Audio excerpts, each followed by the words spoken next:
তো নমস্কার বন্ধুরা, এবার আমরা ডিসকাস করব ঝাড়খণ্ড টেটের বাংলা ব্যাকরণ। তো বাংলা ব্যাকরণের উপসর্গ থেকে আজকে আমরা আলোচনা করব। তো এই উপসর্গের বাহিরে আমরা যে আলোচনা করব, এর বাহিরে কিন্তু কোনো প্রশ্ন থাকবে না। আমরা সম্পূর্ণ কনসেপ্ট সহ তার এমসিকিউ পুরো ডিটেলস আমরা আলোচনা করব। আশা রাখি এই ক্লাসটি দেখার পর আপনাদের আর উপসর্গ থেকে কোথাও কোনো কিছু খুঁজতে হবে না। তো চলুন আমরা ক্লাসটা শুরু করি একটা ক্লাস নিয়ে। তো উপসর্গ আপনাদের যে সিলেবাসে রয়েছে, তো সর্বপ্রথম আমরা দেখে নেই যে উপসর্গ থেকে কি কি ধরনের প্রশ্ন আপনাদের পরীক্ষায় আসে। ঠিক আছে, এই প্রশ্নগুলো আগে আমরা দেখে নিই এবং এই প্রশ্নগুলো থেকেই কিন্তু আপনাদের এই ধরনের প্রশ্ন কিন্তু পরীক্ষায় আসে। তারপর আমরা পুরো কনসেপ্ট নিয়ে আজকের ক্লাসটা আমরা সাজিয়েছি। তারপরে কিছুটা এমসিকিউ থাকবে কয়েকটি, শুধুমাত্র দেখার জন্য যে কী ধরনের প্রশ্ন আসে। বিশেষ করে আজকের ক্লাসে আমরা সম্পূর্ণ কনসেপ্ট নিয়ে আলোচনা করব। আর কনসেপ্ট যদি আপনারা খুব ভালো করে বুঝে নিতে পারেন, তাহলে যে কোনো প্রশ্ন আপনাদের পরীক্ষায় আসুক না কেন, আপনারা ঝলক দিকলা যা করে আপনারা কী করতে পারবেন, সলভ করতে পারবেন। তো আজকে আমরা প্রথমে ডিসকাস করব উপসর্গ কি, মানে উপসর্গ জিনিসটা আসলে কি, উপসর্গের ডেফিনেশন কি। তারপর প্রশ্ন কী ধরনের আসে, যেমন প্রো কোন উপসর্গ। এখানে আমি প্রো জাস্ট এক্সাম্পল দিলাম, এখানে প্রো নয় অনেকগুলো আছে। প্র, পরা, অপ, বীর, দূর, ঠিক আছে, ফি, কাম, কদ, এইগুলো কোন ধরনের উপসর্গ প্রত্যেকটা আপনারা এক এক করে জানবেন। তারপর প্রহার শব্দের প্র কোন উপসর্গ এটা আপনারা জানবেন। তারপর রামছাগল শব্দে ব্যবহৃত উপসর্গটি কোন অর্থ প্রকাশ করে, উপসর্গটি কোন অর্থ প্রকাশ করে। এখানে কিন্তু কনফিউশন আছে, আমরা লাস্টে বলে দেব, আস্তে আস্তে সবগুলা বলবো। তারপর সমবিহার এই শব্দে কয়টি উপসর্গ আছে। তারপর আরেক ধরনের প্রশ্ন আসতে পারে, সুদক্ষ সন্ন্যাসীর সুচতুর সন্নিপাতের সুবিশাল পদক্ষেপে সকল সুবিচারকই জানালেন স্বাগত। এই বাক্যটিতে মোট কয়টি উপসর্গ আছে। ঠিক আছে, নিচের কোনটি উপসর্গের বৈশিষ্ট্য নয়, তার মানে উপসর্গের আমরা বেশ কয়েকটা বৈশিষ্ট্য বলে দেব। তারপর আপনারা নিচের কোনটা বৈশিষ্ট্য বা নিচের কোনটা বৈশিষ্ট্য নয়, এই ধরনের এমসিকিউ আপনারা সলভ করতে পারবেন। তারপর নিচের কোনটি উপসর্গের কাজ নয় বা নিচের কোনটি উপসর্গের কাজ, এইগুলো আপনারা বুঝতে পারবেন। তারপর হচ্ছে আগমন শব্দের উপসর্গটি কোন শব্দ ব্যবহার করে, অনাবৃষ্টি শব্দে উপসর্গ কোন অর্থ প্রকাশ করে। এই ধরনের যে প্রশ্ন আপনাদের পরীক্ষায় আসে, এই সবগুলো কনসেপ্ট কিন্তু আমরা আজকের এই একটি ক্লাসে আমরা প্রোভাইড করার চেষ্টা করব। সুতরাং আপনার সাথে থাকুন শেষ পর্যন্ত। তো প্রথমে আমরা জানবো হোয়াট ইজ উপসর্গ। উপসর্গটা আসলে কি। জেনারেলি আমাদের পরীক্ষায় কিন্তু ডেফিনেশন আসবে না, আমাদের পরীক্ষায় উপসর্গ আসবে না যে উপসর্গ কি বা উপসর্গ কাহাকে বলে। আমাদের কম্পিটিটিভ এক্সামে কিন্তু এই ধরনের প্রশ্ন আসবে না। তারপরও আমাদের জানার দরকার আছে। কেন দরকার আছে, পরবর্তীতে তার বৈশিষ্ট্যগুলো জানবো, তার কাজগুলো জানবো, প্রকারগুলো জানবো, বা এমসিকিউ যখন সলভ করবো তখন আমরা এই জিনিসটা জানা দরকার। তো প্রথমেই যার সম্বন্ধে জানতে চাচ্ছি ওই জিনিসটা আসলে কি, এটা তো আমাদের জানতে হবে, তাই না। তো সর্বপ্রথমে আমরা জানবো উপসর্গ কি। দেখুন, যে সকল অর্থহীন অব্যয়সূচক শব্দাংশ কোনো শব্দের পূর্বে বসে সেই সকল শব্দের অর্থর পরিবর্তন বা পরিবর্ধন বা সংকুচন অথবা সম্প্রসারণ ঘটায় তাদের উপসর্গ বলে। তো উপসর্গ মানে কি, উপসর্গ হচ্ছে এক ধরনের অর্থহীন অব্যয়সূচক শব্দাংশ, অর্থাৎ উপসর্গের কোনো নির্দিষ্ট পার্টিকুলার অর্থ থাকে না। উপসর্গের কি থাকে না, উপসর্গের কোনো পার্টিকুলার একটা অর্থ থাকে না এবং উপসর্গগুলো এক ধরনের অব্যয়সূচক শব্দ হয়। ঠিক আছে, আর উপসর্গ কোথায় বসে, উপসর্গ সবসময় কোনো একটা শব্দে অর্থযুক্ত শব্দের প্রথমে বসে। একটা কথা মনে রাখবেন, অর্থযুক্ত শব্দের প্রথমে বসে এবং শব্দটি বসার পর এই শব্দটার অর্থের পরিবর্তন ঘটায়, শব্দের পরিবর্ধন ঘটায়, বা শব্দটাকে সংকুচন করে, মানে শব্দটাকে একটু ছোটো করে, নতুবা শব্দটাকে বড় করে বা সম্প্রসারণ ঘটায়। ঠিক আছে, শব্দের অর্থটা হয়তো ছোটো করে বা শব্দের অর্থ বড় করে, বা শব্দটাকেও বড় করে শব্দটাকেও ছোটো করে। এই ধরনের যে অর্থহীন যে অব্যয়সূচক শব্দাংশ আছে, এইগুলাকে আমরা কি বলতে পারি, উপসর্গ বলতে পারি। এবার উপসর্গে কিছু বৈশিষ্ট্য, পরীক্ষায় প্রশ্ন আসতে পারে যে নিচের কোনটা উপসর্গের বৈশিষ্ট্য নয়। উপসর্গের বৈশিষ্ট্য নয় বলে এখান থেকে যে কোনো তিনটা দেবে, আর বাইরে থেকে যে কোনো জায়গা থেকে কোনো একটা যে কোনো পয়েন্ট তুলে দেবে। তো যেটা তুলে দেবে এটা নয়। ঠিক আছে, প্রথমে আমরা দেখে নিই উপসর্গের বৈশিষ্ট্যগুলো কী কী রয়েছে। উপসর্গ সবসময় কোথায় বসে, আগে বসে। এক নম্বর বৈশিষ্ট্য কি, উপসর্গ শব্দের প্রথমে বসে। কি করে বসবে আমরা দেখাবো, পুরো ডিটেলস আপনারা জানতে পারবেন, পুরো স্টেপ আমরা আজকের এই ক্লাসে কভার করব। উপসর্গগুলো কি এক ধরনের অব্যয়সূচক শব্দাংশ। এটা কোনো বিশেষণ সর্বনাম ক্রিয়াপদ কিছু নয়। এটা কী ধরনের পদ? এটা হচ্ছে অব্যয়সূচক পদ, অব্যয়সূচক শব্দাংশ বা শব্দের একটা অংশ আমরা বলতে পারি। উপসর্গের নিজস্ব কোনো অর্থ নেই, অর্থাৎ তার অর্থবাচকতা নেই। অর্থবাচকতা পরীক্ষায় আপনার নিজস্ব কোনো অর্থ দেবে না, পরীক্ষায় দেবে যে উপসর্গের অর্থবাচকতা নেই। তো অর্থবাচকতা জিনিসটা কি, এটা তো আপনাকে জানতে হবে। তো অর্থবাচকতা শব্দের অর্থ হচ্ছে কি, যার কোনো নিজস্ব অর্থ নাই। নিজস্ব অর্থ নাই অর্থাৎ নিজস্ব অর্থ শব্দের অর্থ হচ্ছে অর্থবাচকতা। অর্থবাচকতা মানে কি, নিজস্ব অর্থ। ঠিক আছে, যেমন আমরা একটা যদি দেই এই এর নিজস্ব কি অর্থ আছে বলুন তো? এই এর কি কোনো নিজস্ব অর্থ আছে? কিন্তু সে যখন একটা মূল শব্দের সঙ্গে যখন সে বসবে তখন কিন্তু তার একটা নির্দিষ্ট অর্থ বেরিয়ে আসবে। সুতরাং উপসর্গের কোনো নিজস্ব অর্থ নাই, অর্থাৎ অর্থবাচকতা নাই। উপসর্গগুলা অন্যকে অর্থ দান করে, অর্থাৎ অর্থোদ্যোগতা আছে। অর্থোদ্যোগতা মানে কি, যার অর্থ দিতে পারে বা অর্থ দান করতে পারে।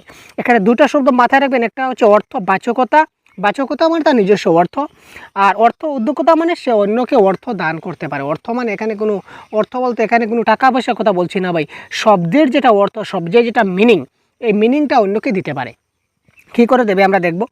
এখানে বিভক্তি বা প্রত্যয় যুক্ত হয় না, উপসর্গে কখনো বিভক্তি বা প্রত্যয় যুক্ত হবে না। আর আমরা জানি বাংলা ব্যাকরণের কয়টা তত্ত্ব আছে? মূলত 4টা তত্ত্ব আছে বাংলা ব্যাকরণের। কি কি? শব্দতত্ত্ব, অর্থতত্ত্ব, বাক্যতত্ত্ব আর একটা রয়েছে ধ্বনিতত্ত্ব। 4 ধরনের তত্ত্ব রয়েছে। তো উপসর্গটা বাক্যের কোন তত্ত্বে আলোচিত হয়, প্রশ্ন আসতে পারে। তো মনে রাখবেন, এটা ব্যাকরণের শব্দতত্ত্বে আলোচিত হয়। যেহেতু 4টা তত্ত্ব রয়েছে, শব্দতত্ত্ব, অর্থতত্ত্ব, বাক্যতত্ত্ব বা ধ্বনিতত্ত্ব, তো এটা ব্যাকরণের শব্দতত্ত্বে আলোচিত হয়, এটা মাথায় রাখুন। আচ্ছা, নেক্সট আমরা দেখি এতটুকু বোঝা গেল উপসর্গ কি, উপসর্গের বৈশিষ্ট্য কি আমরা বুঝলাম। ঠিক আছে, যদি বুঝে থাকেন তাহলে অবশ্যই ক্লিয়ার লিখুন। আমরা নেক্সট দেখি উপসর্গের কাজ কি। অনেক কাজ আছে, তার মধ্যে 2টা কাজ হচ্ছে প্রথম বা প্রধান 2টা কাজ। একটা হচ্ছে উপসর্গ কি করে, নতুন শব্দ গঠন করে। কি করে গঠন করবে আমরা দেখাবো। উপসর্গ নতুন শব্দ গঠন করে। উপসর্গ কি করে, এটা নতুন শব্দ গঠন করে। শব্দের অর্থের পরিবর্তন ঘটায় বা অর্থের পরিবর্ধন করে বা অর্থের সংকুচন ঘটায় বা অর্থের সম্প্রসারণ ঘটায়। ঠিক আছে। আচ্ছা, উপসর্গ কয় প্রকার ভাই? উপসর্গ হচ্ছে 3 প্রকার। কি কি? একটা হচ্ছে খাঁটি বাংলা উপসর্গ, একটা হচ্ছে তৎসম বা সংস্কৃত উপসর্গ, একটা হচ্ছে বিদেশি উপসর্গ। ঠিক আছে, তো এটা মনে রাখবেন, উপসর্গ 3 প্রকার। একটা হচ্ছে খাঁটি বাংলা উপসর্গ, অর্থাৎ যাকে আমরা বাংলা উপসর্গ বলে থাকি। একটা হচ্ছে তৎসম মানে কি, সংস্কৃতের সমান বা সংস্কৃত উপসর্গ। এই সংস্কৃত উপসর্গ কয়টা? টোটাল হচ্ছে 20টা। কি কি 20টা স্যার? এবার আমি বলছি, সাথে থাকুন। বিদেশি উপসর্গ অনেকগুলি আছে। কি কি আছে এবার আমরা দেখাবো, আপনারা দেখবেন। আপাতত এই জিনিসগুলো আমরা একটু মাথায় রাখি। নেক্সট আমরা স্লাইডে যাই। আচ্ছা, এবার আমরা এই যে নতুন শব্দ গঠন করে, এগুলা কি, মূল শব্দের সঙ্গে কি করে উপসর্গগুলো গঠন করে আমরা দেখি। এখানে দেখুন বেশ কয়েকটা উপসর্গ দিয়েছি। যেমন উপসর্গ এখানে রয়েছে একটা প্র, উপ, আ, বি, সম, উত, পরি। এগুলো কিন্তু এক একটা উপসর্গ। ঠিক আছে, প্র, উপ, আ, বি, সম, উত, পরি। এখানে কিন্তু মিক্সচার উপসর্গ আছে। মিক্সচার বলতে কি, এখানে আপনারা এখানে বাংলা উপসর্গ আছে, সংস্কৃত উপসর্গ আছে এবং বিদেশি উপসর্গ আছে। তো তার পরবর্তীতে আমরা জানবো যে কোনগুলা বাংলা, কোনগুলা সংস্কৃত এবং কোনগুলা আমাদের বিদেশি। আস্তে আস্তে আমরা স্টেপ বাই স্টেপ জানতে যাব। তো এখানে দেখুন, এখানে মূল শব্দ আমরা কি দিয়েছি? মূল শব্দ দিয়েছি আমরা হার। হারের কিন্তু একটা কি আছে, নির্দিষ্ট অর্থ আছে। হারের বেশ কয়েকটা অর্থ আছে, বাক্য ভেদে বা প্রসঙ্গ অনুযায়ী তার অর্থটা কিন্তু পরিবর্তন হয়। যেমন একটা হার, যদি বলি গলার হার, মেয়েদের গলার হার একটা হার মানে কি, যদি আমরা কোনো খেলাতে যাই, খেলাতে হার জিত হয়, এখানে হার জিত অর্থাৎ লাভ লস। যখন লস হয় তখন বলবো আমি হেরে গেছি, মানে একটা হার। এ ধরনের হারের বেশ কয়েকটা অর্থ আছে। ঠিক আছে, ওটা তার একটা নির্দিষ্ট অর্থ আছে। এবার উপসর্গের সঙ্গে যখন সে তাকে যখন বসবে, যেমন প্র এর সঙ্গে যদি আমি তাকে বসাই তখন কি হয়ে যাবে? প্র একটা উপসর্গ, উপসর্গ কোথায় বসে আগে বলেছিলাম, উপসর্গ শব্দের প্রথমে বসে। তো প্র যদি প্রথমে বসে তাহলে কী হয়ে যাবে, প্রহার। তো প্রহার শব্দের অর্থ কি, মারামারি। ঠিক আছে, প্রহার শব্দের অর্থ কি, মারামারি, একটা নতুন অর্থ প্রকাশ করছে। এই হারের সঙ্গে বসায় এই প্রর কোনো নির্দিষ্ট কোনো অর্থ নাই, কিন্তু সে যখন হারের সঙ্গে বসলো তখন কী হলো, প্রহার। তো প্রহারের ক্ষেত্রে একটা নির্দিষ্ট অর্থ হয়ে গেল, অর্থাৎ তার কি, তার অর্থ উদ্যোগতা আছে বা অর্থ দিতে পারছে, তাই তো। তো প্রহার শব্দের অর্থ কি, মারামারি করা বা মারধর। উপ একটা উপসর্গ যদি মূল শব্দ হারের সঙ্গে বসাই তখন কী হয়ে গেল, উপহার। উপহার মানে বুঝতে পারছি, উপহার দেওয়া। আ একটা উপসর্গ যদি হারের সঙ্গে বসাই তার অর্থ কি দাঁড়াবে, আহার। কি দাঁড়ালো ভাই, আহার। আহার মানে কি, খাওয়া দাওয়া, আমরা জানি। এবার বি একটা উপসর্গ যদি হারের সঙ্গে বসাই তাহলে কি হলো, বিহার। তো বিহারের বাংলা শব্দের অর্থ কি দাঁড়াচ্ছে, বিহার মানে ভ্রমণ করা। সমের সঙ্গে যদি হার করি তাহলে কি দাঁড়াবে, সংহার। তো সংহার মানে কি, হত্যা। সংহার মানে কি, হত্যা।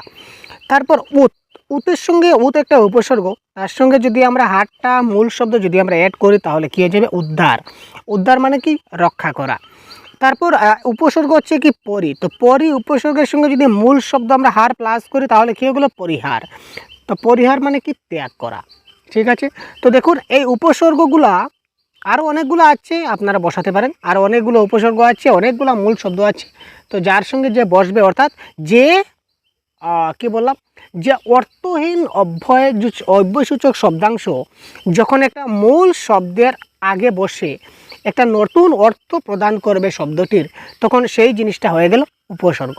ঠিক আছে, ক্লিয়ার। আমরা দেখি নেক্সট স্লাইডে কী দেওয়া আছে। এবার দেখুন উপসর্গ হচ্ছে তিন প্রকার। একটা হচ্ছে খাঁটি বাংলা উপসর্গ, একটা হচ্ছে তৎসম উপসর্গ, একটা হচ্ছে বিদেশি উপসর্গ। তো এইগুলো কিন্তু আপনাদের একটু এটিএম পদ্ধতি মনে রাখতে হবে। এটিএম মানে কি, একটানা মুখস্থ। এটিএম পদ্ধতি মানে একটানা মুখস্থ। এছাড়া যদি আপনারা অন্য কোনোভাবে মনে রাখতে পারেন তো ভেরি গুড বাই। তো আপনারা একটা ট্রিক দেখে নেবেন, এই ধরনের ট্রিক ঠিক আমি বুঝতে পারছি না কি হবে। তো এখানে দেখুন খাঁটি বাংলা উপসর্গ কয়টা, 21টা। খাঁটি বাংলা, এখানে কিন্তু খেলা আছে, খেলাটা একদম একটা টুইস্ট আছে, টুইস্টটা আমরা দেখব। এখানে বাংলা উপসর্গ হচ্ছে 21টা। কি কি, ও, অঘা, অজ, অনা, আ, আর, আন, আব, ইতি, উন, কদ, কুনি, পাতি, বি, ভর, রাম, শো, সা, সু, হা। এই সবগুলা হচ্ছে কি বাংলা উপসর্গ। বাংলা উপসর্গ কয়টা, 21টা। কি কি, আবার আমরা পড়ছি দেখুন, ও, অঘা, অজ, অনা, আ, আর, আন, আব, ইতি, উন, কদ, কুনি, পাতি, বি, ভর, রাম, শো, সা, সু, হা। এইগুলো হচ্ছে বাংলা উপসর্গ। এখানে 21টা আছে, আপনারা দেখতে পাবেন। তারপর দেখো সংস্কৃত উপসর্গ কয়টা, 20টা। কি কি ভাই, প্র, পরা, অপসমনি, অনু, অব, নির, দু, বি, অদি, সু, উত, পরি, প্রতি, অতি, অভি, অপি, উপ, আ। এই টোটাল সংস্কৃত উপসর্গ হচ্ছে 20টা। আর সংস্কৃত উপসর্গকে আমরা বলতে পারি এটা কি, এটা হচ্ছে এক ধরনের তৎসম উপসর্গ, তাই তো। আচ্ছা, এবার আমরা দেখি এখানে একটা জিনিস, মজার জিনিস আপনারা লক্ষ্য করুন। এখানে একটা জিনিস আমি দেখাচ্ছি আগে। এই দেখুন, এই যে আশু বিনি, এবার আশু বিনি, এবার এখানে আমরা একটু দেখি। এই দেখুন এখানেও কোথায় রয়েছে, এখানেও আ আছে, আবার এখানেও কিন্তু আ থাকবে। এই দেখুন আ, তারপর সু, এখানেও সু আছে, আর এখানেও সু থাকবে, এখানেও সু। আশু বি কোথায় ভাই, আশু, এখানে বি আছে, আবার এখানেও বি থাকবে। এই দেখুন আশু বি। তারপর নি বলতে এখানেও নি। তো আশু বিনি, এই যে 4টা উপসর্গ, কি কি, এখানে একটু কনফিউশন থাকবে, কনফিউশনগুলো আমরা ক্লিয়ার করব। আশু বিনি, ঠিক আছে। তো জেনারেলি যদি আপনাদের প্রশ্ন আসে যে আ যেটা উপসর্গ, এটা কী ধরনের উপসর্গ, তো এটা তো আপনার বাংলাতেও আছে আবার সংস্কৃতেও আছে। তার মানে প্রশ্ন আনসার কোনটা হবে, আনসার হবে বাংলাও সংস্কৃত, অর্থাৎ উপরের 2টা বা উভয়। আনসারটা হবে উপরের 2টা বা উভয়। একটা উপসর্গ আ, সু, বি, আর একটা হচ্ছে নি, আশু বিনি। এই 4টা উপসর্গ কিন্তু আপনার খাঁটি বাংলা উপসর্গের মধ্যেও পড়ছে, আবার তৎসম এবং সংস্কৃত উপসর্গের মধ্যে পড়ছে। ডাইরেক্ট যদি পরীক্ষায় প্রশ্ন আসে যে সু যেটা উপসর্গ সেটা খাঁটি বাংলা উপসর্গ, না তৎসম উপসর্গ, না বিদেশি উপসর্গ, না উপরের দুইটা, তার মানে কারেক্ট আনসার হবে এখানে উপরের দুইটা, অর্থাৎ এই চারটা হচ্ছে উপরের খাঁটি বাংলার মধ্যে পড়ছে, আবার তৎসমের মধ্যে পড়ছে। আশা করি বুঝাতে পেরেছি। এবার যদি প্রশ্ন আসে সুবিশাল, সুবিশাল তো সুবিশাল বা সুবিনয়, আমরা যে কোনো একটা লিখতে পারি, সুবিনয়। এই যে সুবিনয় শব্দটা, এই সুবিনয় শব্দটা খাঁটি বাংলা উপসর্গ হবে না তৎসম সংস্কৃত উপসর্গ হবে? এখানে সু যদি ডাইরেক্ট যদি বলে সু উপসর্গ কোনটা, একদম ক্লিয়ার, সু উপসর্গ কোনটা এই জিনিসটা বুঝবেন। যদি বলে সু উপসর্গ কোনটা, এটা খাঁটি বাংলা উপসর্গ আবার তৎসম উপসর্গ। আবার যদি বলে একটা শব্দ দিয়ে যদি বলে যে সুবিনয়ের যে সু উপসর্গটা আছে এটা কোন উপসর্গ, এটা কিন্তু দুটোটা হবে না, যে কোনো একটা হবে। কোনটা হবে? যে কোনো একটা। আমাদের মন মতো দিয়ে দেবো, আমার যেটা ইচ্ছে ওটা দিয়ে দেবো না ভাই, এটারও কিন্তু ট্রিক আছে, জানতে হবে। ঠিক আছে, তো সুবিনয় শব্দটা সেটা খাঁটি বাংলা উপসর্গ হবে না তৎসম শব্দ হবে? অর্থাৎ এই যে সু উপসর্গটা প্রথমে আমরা একটু আগলে নেব, আমরা একটু আলাদা করে নিলাম। এখানে কোন শব্দটা হচ্ছে বিনয়। তো বিনয় শব্দটা কী ধরনের শব্দ? বাংলা শব্দ না বা সংস্কৃত শব্দ বা তৎসম শব্দ? এবার এই যে সুয়ের সঙ্গে কি সুবিনয়, আমি আবার লিখছি সুবিনয়, সুটা আমরা আলাদা করে দিলাম, রয়ে গেল বিনয়। এই বিনয় শব্দটা যদি বাংলা শব্দ হয় তাহলে এই সুটা হবে সুবিনয়ের, সুটা হবে খাঁটি বাংলা উপসর্গ। আর এই বিনয়টা যদি আমাদের তৎসম শব্দ হয় তখন এই সুবিনয়টা হয়ে যাবে তৎসম উপসর্গ। স্যার এবার বড় প্রশ্ন মাথায় এলো, এ তো আপনি সমস্যায় ফেলে দিলেন। এবার এই যে বিনয় শব্দটা সংস্কৃত শব্দ না বাংলা শব্দ, এটা তৎসম না বাংলা, আমি কি করে বুঝবো? আমি তো নিজেই জানি না। আচ্ছা সু তো বুঝলাম, এটা যদি বিনয় অর্থাৎ সুয়ের সঙ্গে যে জিনিসটা থাকবে, যে শব্দটা থাকবে বাক্যাংশ, পরবর্তী বাক্যের অংশ, যে এই শব্দটা থাকবে, এই শব্দটা যা হবে তার উপসর্গটাও সেম হবে। কিন্তু এবার কথা হচ্ছে বিনয়টা তৎসম হবে না বাংলা হবে, আমি জানি না। ঠিক আছে, তার জন্য দুইটা পদ্ধতি আছে। একটা পদ্ধতি হলো কি, একটা পদ্ধতি হলো এই যে বিনয় শব্দটা সংস্কৃত শব্দ অর্থাৎ তৎসম, সংস্কৃত বলতে তৎসম, এটা তৎসম শব্দ নাকি বাংলা শব্দ, এটা জানার দুটা পদ্ধতি আছে। একটা হচ্ছে আমি কিছুদিন আগে একটা ক্লাস প্রোভাইড করেছি যে তৎসম শব্দ চেনার উপায় কী, মাত্র 5 মিনিটের একটা ক্লাস আছে, তৎসম, তদ্ভব এবং অর্ধতৎসম শব্দ চেনার উপায় কী। আমি এই ভিডিওর ডেসক্রিপশনে, এবারে ডিসকাস করছি না, ক্লাসটা লম্বা হয়ে যাবে, আমি এই ভিডিওর ডেসক্রিপশনে আমি একটা লিঙ্ক দিয়ে দেব, যে অর্থাৎ তৎসম শব্দ চেনার উপায় কী। তো এই ভিডিওটা আপনারা কাইন্ডলি এই ক্লাস পরে দেখে নেবেন, দেখার সঙ্গে সঙ্গে আপনারা কোন শব্দটা তৎসম শব্দ যদি চিনে যান তাহলে তৎসমগুলো আলাদা করে নিলেন, আর যেগুলো তৎসম হবে না এগুলো তো বাংলা হবে। ক্লিয়ার? যেগুলো তৎসম হবে তো তৎসম, আর যেগুলো তৎসম হবে না সবগুলো কী হবে? বাংলা হবে। ভেরি সিম্পল এখানে উপসর্গের ক্ষেত্রে। আর 2 নম্বর মেথড, 1 নম্বর মেথড আমি বললাম যে ভিডিও ডেসক্রিপশনে লিঙ্ক থাকবে তৎসম শব্দ চেনার উপায় কী। তো এইভাবে আপনারা তৎসম শব্দ চিনে নিতে পারেন, তাহলে কোনটা বাংলা উপসর্গ কোনটা তৎসম উপসর্গ আপনারা বের করতে পারবেন। এই যে কী চারটা ছিল, কি কোনটা ছিল ভাই? সু আ নিবি, ঠিক আছে, সু আ নিবি, এই চারটা উপসর্গ ক্ষেত্রে সমস্যা দেখা দেবে। ঠিক আছে, তো এই সমস্যার সমাধান 1 নম্বর উপায় বলে দিলাম। আর 2 নম্বর উপায় এবার আমি বলছি আপনাদের, এবার একটু সাথে থাকুন। আচ্ছা, তো তার আগে আমরা প্রথমে দেখেছিলাম যে খাঁটি বাংলা উপসর্গ কয়টা? 21টা। কি আমরা এখানে পেলাম। তৎসম বা সংস্কৃত উপসর্গ কয়টা? 20টা উপসর্গ, আমরা এখানে 20টা পেলাম। এগুলো একটা স্ক্রিনশট করে রেখে দিন, কপিতে নোট ডাউন করবেন। ঠিক আছে, একটু প্র্যাকটিস করবেন, মনে রাখার চেষ্টা করবেন, মনে থেকে যাবে। ক্লিয়ার? এবার আমরা চলবো বিদেশি উপসর্গ। তো বিদেশি উপসর্গের মধ্যে কী রয়েছে দেখুন। ফার্সি উপসর্গ কয়টা? 10টা। ফার্সি উপসর্গ কয়টা? 10টা। কি? নিম, ফি, বে, দর, কার, বদ, না, কম, বর, ব। ঠিক আছে, নেমফি, বেদর, কার, বদনা, কম ভরবে। ঠিক আছে, এখানে একটা ট্রিক আপনারা লক্ষ্য করতে পারেন যে নিমফি বেদর একজন ব্যক্তির নাম, তো সে কী করছে? বদনা ভরছে, সবার বদনা ভরছে, কিন্তু তাকে বলা হচ্ছে তুমি একজনের বদনা কম ভরো। ঠিক আছে ভাই। তো নেমফি বেদর কার বদনা কম ভরবে, ঠিক আছে। তো এখানে বেটাকে আমরা ব করে দিলাম, ঠিক আছে। একটু মনে রাখবেন যে নিমফি বেদর কার বদনা কম ভরব, ঠিক আছে, এটা ট্রিক। তো এই ট্রিকটা মাথায় রাখলে আপনার ফার্সি উপসর্গের 10টা হয়ে গেল। আরবি উপসর্গ হচ্ছে 6টা, প্রধানত কী কী? আম, খাস, লা, বাজে, গড়, খয়ের। এবার প্রশ্ন আসতে পারে যে আম একটা উপসর্গ, এটা কী ধরনের উপসর্গ? খাস একটা উপসর্গ, কী ধরনের উপসর্গ? এটা আরবি উপসর্গ বা বিদেশি উপসর্গ। যদি আপনার প্রশ্নে থাকে এটা বিদেশি, তখন বিদেশি দেবেন। আর যদি অপশনে যদি ক্লিয়ার লিখে দেয় যে খাস এটা কী ধরনের উপসর্গ, ফার্সি, আরবি, ইংরেজি না উর্দু, তখন হবে আরবি। আর প্রশ্ন যদি দেওয়া থাকে যে খাস এটা কী ধরনের উপসর্গ, যদি অপশনে থাকে বাংলা, খাঁটি বাংলা, তৎসম, বিদেশি না কোনোটি নয়, তাহলে এটা হবে কি? এটা হবে বিদেশি উপসর্গ, ঠিক আছে, ক্লিয়ার। এবার ইংরেজি উপসর্গ যে 4টা কী কী দেখি?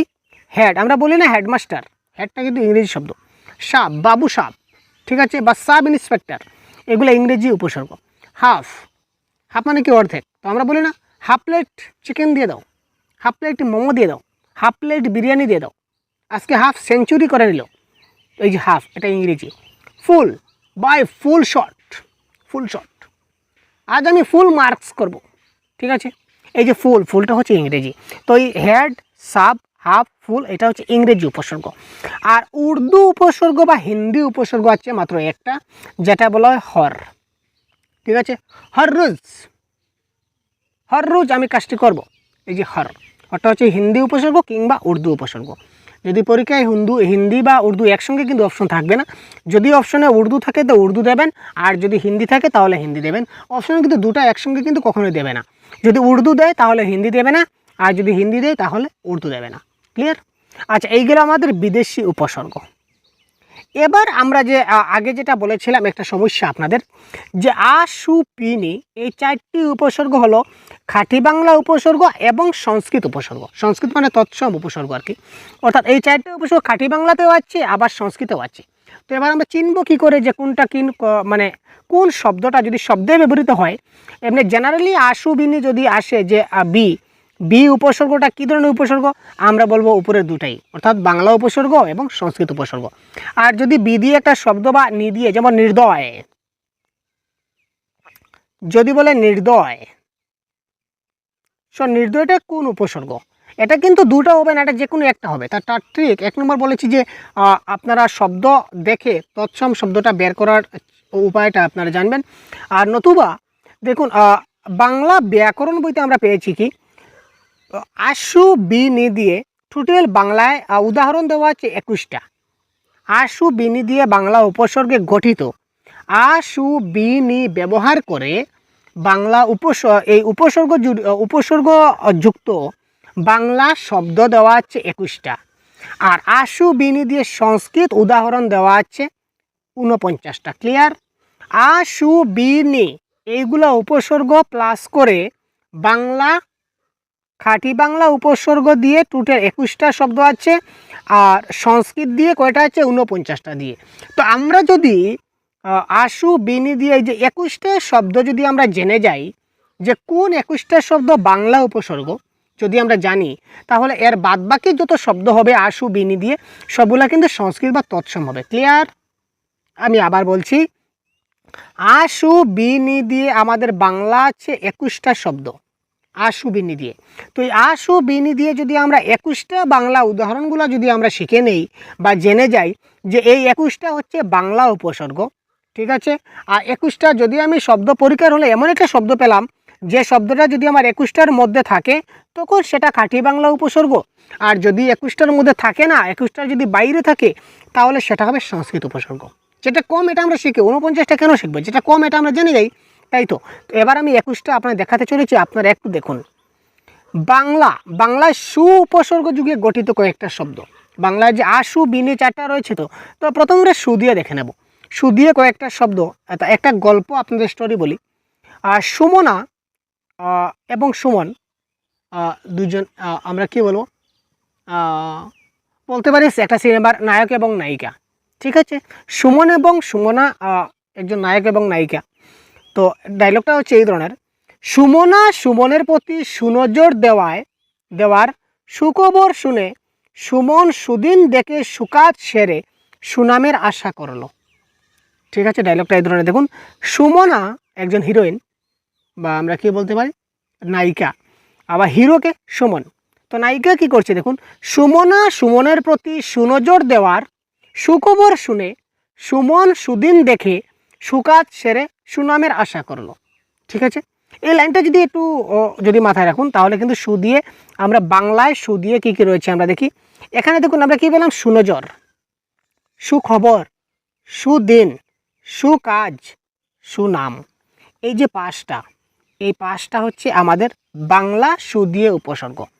এই পাঁচটা ছাড়া যদি সু দিয়ে অন্য কিছু থাকে, যেমন কি থাকতে পারে, শুকলা, ধরে নিন শুকলা। এই শুকলা আমার এর মধ্যে আছে, পাঁচটার মধ্যে আছে না, তার মানে এটা খাঁটি বাংলা নয়, এটা হচ্ছে সংস্কৃত। শুকলাটা হচ্ছে সংস্কৃত। ঠিক আছে, বোঝা গেল। এবার নি দিয়ে যদি আমরা দেখি, তো নি দিয়ে গঠিত কয়েকটা শব্দ।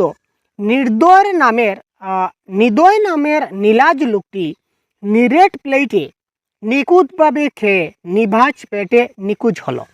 এখানে দেখুন, এখানে নি উপসর্গে কয়েকটা শব্দ রয়েছে। একটা হচ্ছে নিদয়, একটা হচ্ছে নীলাজ, নিরেট, নিখুঁত, নিভাজ এবং নিখুঁজ।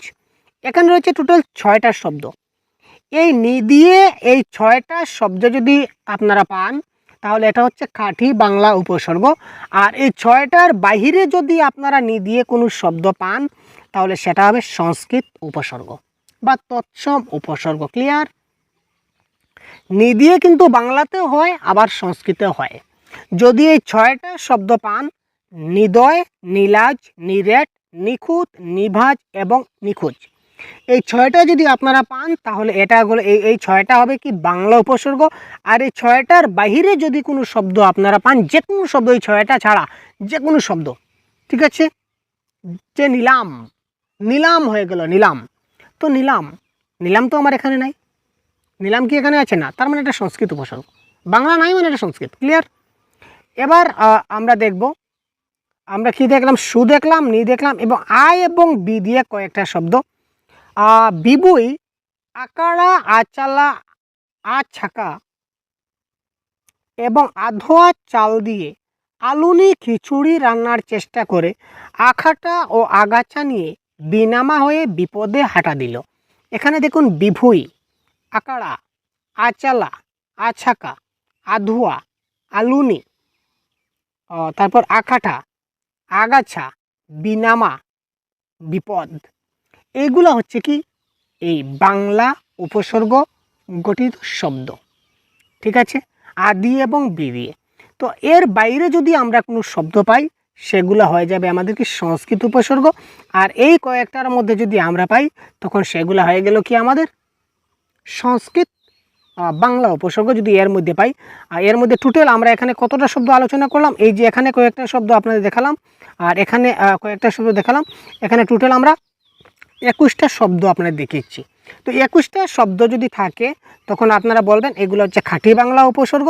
আর যদি 21টার যদি বাহিরে কোনো শব্দ থাকে আশু বিনি দিয়ে তখন সেগুলো ডাইরেক্ট আপনারা বলে দেবেন এগুলো হচ্ছে কি সংস্কৃত উপসর্গ। ক্লিয়ার? আশু বিনি নিয়ে কনসেপ্টটা ক্লিয়ার হলো। এবার দেখুন আমরা শেষ পর্যায়ে চলে এসেছি। আগমন শব্দের আ উপসর্গটি কোন অর্থ প্রকাশ করে? আগমন শব্দের আ, তো প্রথমে আমরা কি করলাম, এখানে আগমনটা লিখে নিলাম।